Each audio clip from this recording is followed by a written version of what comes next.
మహాగణాధిపతయే నమః. ఓం గురుభ్యో నమః. ఓం శ్రీమాత్రే నమః. పరమేశ్వర స్వరూపమైనటువంటి జ్యోతిష, వాస్తు మరియు ఇతర అనేకమైనటువంటి శాస్త్రములను మనకు అందించినటువంటి మహర్షులకి నమస్కారం. హయగ్రీవ హయగ్రీవ హయగ్రీవేతి యో వదేత్ తస్య నిస్సరతే వాణి జహ్నుకన్యా ప్రవాహవత్.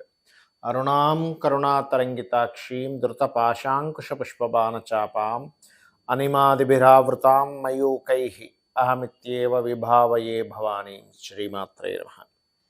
ప్రేక్షకులకి లలితాంబిక అమ్మవారి యొక్క అనుగ్రహం పరిపూర్ణంగా కలగాలని కోరుకుంటూ, మనకి 2025 సంవత్సరం జనవరి నుంచి డిసెంబర్ వరకు ఉన్నటువంటి గ్రహస్థితి ఎలా ఉంది? సహజంగా మనం చూసుకోవాల్సింది ఉగాదికి చూసుకోవాలి, తెలుగు సంవత్సర సంబంధంగా చూసుకుంటే, ఎందుకంటే మనకి అదే ప్రామాణికం. కాకపోతే కొంతమంది అడుగుతున్నటువంటి కోరిక మేరకు చాలామంది ఏంటంటే మనకి జనవరి టు డిసెంబర్ లేదా ఫైనాన్షియల్ ఇయర్గా మార్చి నుంచి అట్లా చూసుకుంటూ ఉంటారు. కాకపోతే చాలామంది ప్లానింగ్ ఏంటంటే జనవరి నుంచి డిసెంబర్లో ప్లానింగ్ చేసుకుంటారు కొన్ని విషయాలు, ముఖ్యమైనటువంటి అంశాలు. అందుకని చాలామంది అడగడం వల్ల మనం జనవరి టు డిసెంబర్ చేస్తున్నాం. కానీ ఉగాదికి వేరుగా ఉంటుంది. అది విశ్వవసునామ సంవత్సరం ఎలా ఉండబోతుంది అనేది వేరుగా చేస్తాం. అది అయితే ఇక్కడ ఎప్పుడైనా ఒకటే గుర్తుపెట్టుకోండి, మేజర్ ప్లానెట్స్ ఏవైతే ఉన్నాయో అవే సంవత్సర ఫలితాలకు ప్రధానం. ఇక్కడ ఈ సంవత్సరం 2025 సంవత్సరంలో 4 గ్రహాలు పర్టికులర్గా మారిపోతున్నాయి. ఏమిటవి అంటే, శని భగవానుడు ఇక్కడ ఉండేటువంటి శని మార్చి 29వ తేదీకి మీనంలోకి మారిపోతాడు. మీనంలో ఉండే రాహువు శని ఇద్దరూ కలిసి మే 30వ తేదీ వరకు కలిసి ఉంటారు. గుర్తుపెట్టుకోండి, ఇది ఒక డిఫరెంట్ కాంబినేషన్. అలాగే ఇక్కడ ఉన్నటువంటి రాహువు ఇక్కడికి మే 30వ తేదీకి, ఇప్పుడు ప్రజెంట్ ఇక్కడ ఉన్నటువంటి గురువు ఈయన వక్రించున్నాడు ప్రస్తుతం, ఈయన మే 15వ తేదీకి ఇక్కడ మారిపోతాడు. ఈ యొక్క గ్రహస్థితిని అనుసరించి ద్వాదశ లగ్నాల వారికి, లగ్నం తెలియదు అనుకున్న వారు రాశి నుంచి చూసుకోవచ్చు ఎటువంటి ఫలితాలు జరగనున్నాయి, ఏ విషయాల పట్ల జాగ్రత్తగా ఉండాలి. జ్యోతిషశాస్త్రం అంటే ఏదో భయపెట్టేదో భయపడేదో కాదు, ప్లానింగ్ చేసుకోవడానికి మీకు మార్గాన్ని చూపించేది. కాబట్టి ఈ యొక్క ఫలితాలు చెప్తుంది నేనప్పటికీ కూడా చెప్పిస్తుంది సాక్షాత్ లలిత అమ్మవారిగా భావిస్తూ ఒక్కొక్క లగ్నం గురించి మనం తెలుసుకుందాం. మేషలగ్నము, మేషరాశి, ఈ 4 గ్రహాల యొక్క ప్రభావము మారనున్నాయి. కాబట్టి మారకముందు మారిన తర్వాత ఎటువంటి ప్రభావం నేను ముందుగా చెప్తాను. మేషం వారికి చూసుకున్నట్లయితే శని ప్రజెంట్ లాభంలో ఉన్నాడు, కాకపోతే కుజుడి యొక్క దృష్టిలో ఉన్నాడు.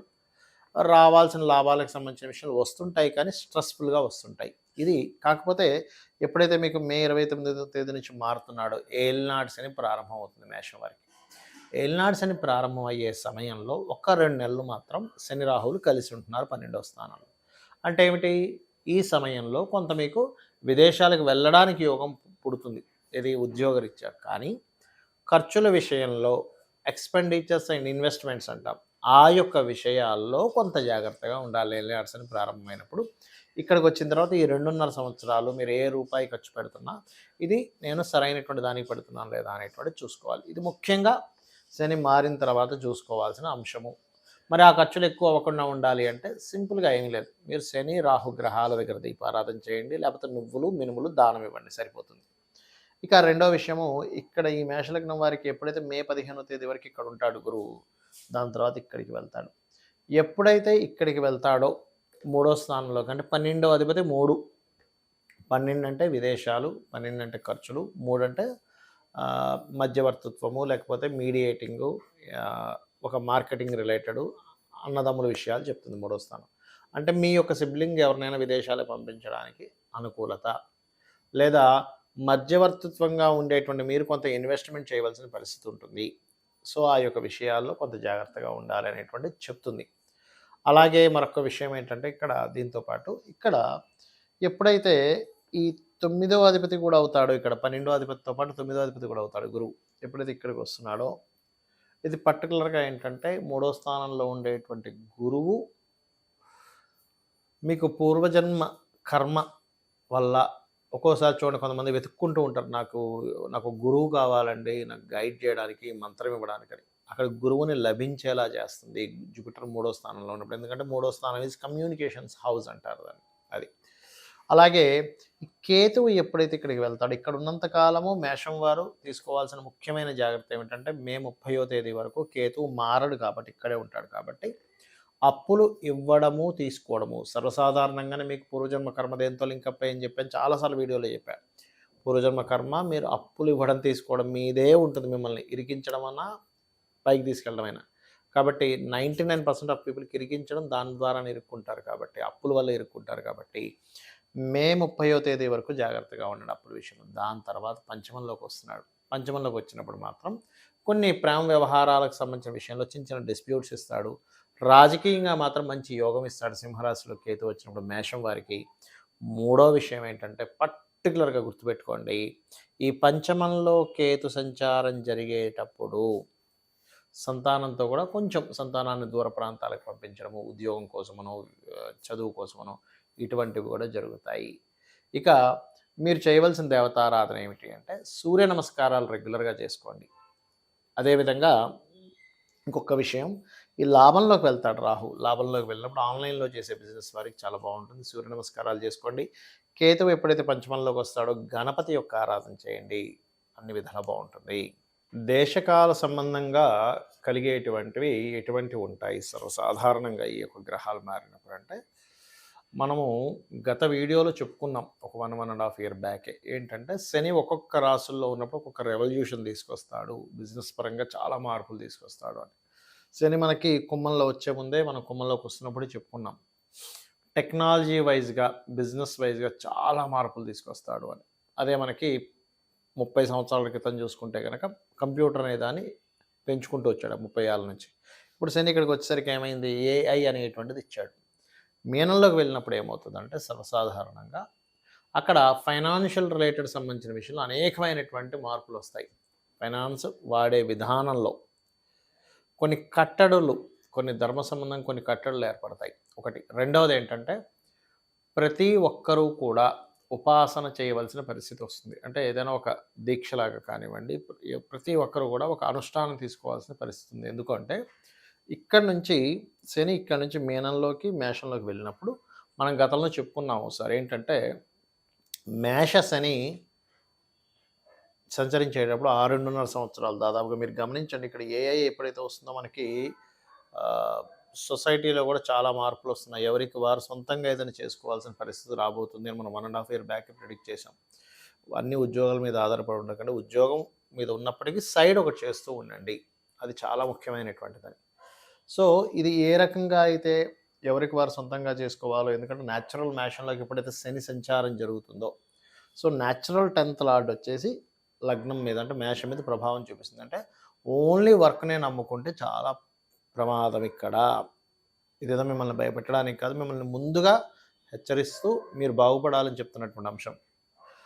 అలాగే ఇక్కడ ఇంకోటేంటంటే ఓన్‌గా ఏదైనా చేసుకోవాలి. శని నీచబడుతున్నప్పుడు మనం ఉద్యోగాల మీద ఆధారపడకూడదు. సొంతంగా ఏదైనా ఒక చిన్న కర్మాగారం, చిన్నగా మనం ఓన్‌గా ఏదైనా సేల్ చేయగలమా ఆన్‌లైన్‌లో, లేకపోతే ఇంకేదైనా చేయగలమా అనేటువంటి దాంట్లోకి వెళ్ళాలి. దీంతో పాటు ఇక్కడ మనకి చూడండి కొన్ని బ్లాక్ మ్యాజిక్స్ అని ఇట్లాంటివన్నీ పెరుగుతూ ఉన్నాయి. ఈ శని మీన, మేషరాశుల్లో సంచరించేటప్పుడు ముఖ్యంగా కొన్ని ధర్మ సంబంధించినటువంటి విషయాలకి, కొన్ని కోర్ట్ రిలేటెడ్ సంబంధించిన ఇష్యూస్‌కి, కొన్ని నెగెటివ్ ఎనర్జీస్‌కి ప్రభావం ఎక్కువగా ఉంటుంది ఇక్కడ శని సంచారం జరిగేటప్పుడు. అందుకని ప్రతి ఒక్కరు కూడా వారి వారి లగ్నాలను బట్టి, వారి వారి రాసులను బట్టి, వారికి ఏ దేవత ఇష్టమైతే ఆ దేవత అనుష్ఠానం రోజు ఉదయం ఒక అరగంట, సాయంత్రం ఒక అరగంట సేపు చేసుకోవడం మిమ్మల్ని, మీ యొక్క కుటుంబాలను అన్నిటిని రక్షిస్తుంది. ఇది ముఖ్యంగా గుర్తుపెట్టుకోండి. మీ జన్మజాతకం ఎలా ఉన్నా, అక్కడ ధనయోగం ఉన్నా లేకపోయినా, అంటే జన్మజాతకంలో 12 భావాలు ఉంటాయి. ఆ 12 భావాలు ఎలాగున్నా కూడా మీరు అమ్మవారిని పట్టుకోగలిగితే, లేదా మీ ఇష్టదేవతని అంటే లలితాదేవిని పట్టుకుంటారా, విష్ణువునా, లేకపోతే శివున్నా, కాళికా అమ్మవారినా, లేకపోతే దశమహావిద్యల్లో ఏదైనా ఒక విద్యను తీసుకొని గురువుగారుల దగ్గర తీసుకొని మీరు ఉపాసన చేస్తున్నారా అనేటువంటి చాలా ముఖ్యమైనటువంటి అంశం రాబోయేటువంటి 5 to 6 ఇయర్స్ లోపల. ఎందుకంటే మనకి ఇక్కడ శని భగవానుడు ఇక్కడికి మారబోతున్నాడు. దీనివల్ల చాలా చాలా మార్పులు వస్తాయి. అదేవిధంగా శనితో పాటు మనకి గురువు కూడా ఇక్కడికి వెళ్తున్నాడు. ఎప్పుడైతే గురువు ఇక్కడికి వెళ్తాడో మే 15వ తేదీ నుంచి వ్యాపార సంబంధించినటువంటి విషయాల్లో అనేకమైనటువంటి అద్భుతమైనటువంటి అవకాశాలు కావచ్చు, మార్పులు కావచ్చు బాగుంటుంది. అదిగాక మనకి విశ్వావసు నామ సంవత్సరం నెక్స్ట్ చెప్పుకుంటామని చెప్పుకున్నాం. క్రోధినామ సంవత్సరం అంత ఘోరంగా అయితే ఉండదు, గుర్తుపెట్టుకోండి. అలాగే కేతు ఎప్పుడైతే ఇక్కడికి వస్తున్నాడో రవి రాసుల్లోకి వస్తున్నాడో రవి అధిపతి అవుతాడు నెక్స్ట్. కాబట్టి ఏంటి, కేతువు అక్కడికి వచ్చినందుకు ఆ 1.5 ఇయర్‌లో చాలా పెద్ద పెద్ద వాళ్ళు అంటే మే 30వ తేదీ నుంచి ఒక 1.5 ఇయర్‌లో దేశాన్ని పాలించేటువంటి చాలా పెద్ద పెద్ద వాళ్ళకి కీర్తి రావడం జరుగుతుంది. మార్పులు జరుగుతాయి. ఇది ఇచ్చేటువంటి రిజల్ట్ ఇది. అలాగే ఈ రాహు ఇక్కడికి వస్తున్నందుకు కొన్ని చూడండి, ఒక్కోసారి మనం అంటుంటాం ఏమంటే కొన్ని నిధులు దొరికాయి, నిగూఢమైనటువంటి విషయాలు బయటపడ్డాయి. నిగూఢమైనటువంటి విషయాలు బయటపడేలా చేస్తాడు రాహు ఇక్కడికి వస్తున్నది. అంటే ఏమిటి, గోచారంలో తిరిగేటువంటి గ్రహాలు ఈ ఫలితాలు ఇస్తాయి. అలాగే నేను అందరికీ చెప్పేది ఒకటే, ఫైనల్గా మీ గ్రహస్థితి ఎలా ఉన్నా ఒకటే గుర్తుపెట్టుకోండి, అమ్మవారిని నమ్ముకొని, భగవంతుని నమ్ముకొని, ధర్మంగా మీ పని మీరు చేసుకుంటూ వెళ్ళిపోండి. ఈ ప్రతీది కూడా అమ్మవారికి సమర్పిస్తూ చేయండి. ప్రతీది కూడా రిజల్ట్ 100కి 200% పర్ఫెక్ట్‌గా మీకు ఏది మంచిదో అది జరుగుతుంది, గుర్తుపెట్టుకోండి. ఎప్పుడు కూడా భగవంతుడిని కోరుకునేటప్పుడు నాకేది మంచో అది చెయ్యి స్వామి లేదా తల్లి కోరుకున్నట్లయితే ఖచ్చితంగా మంచి జరుగుతుంది.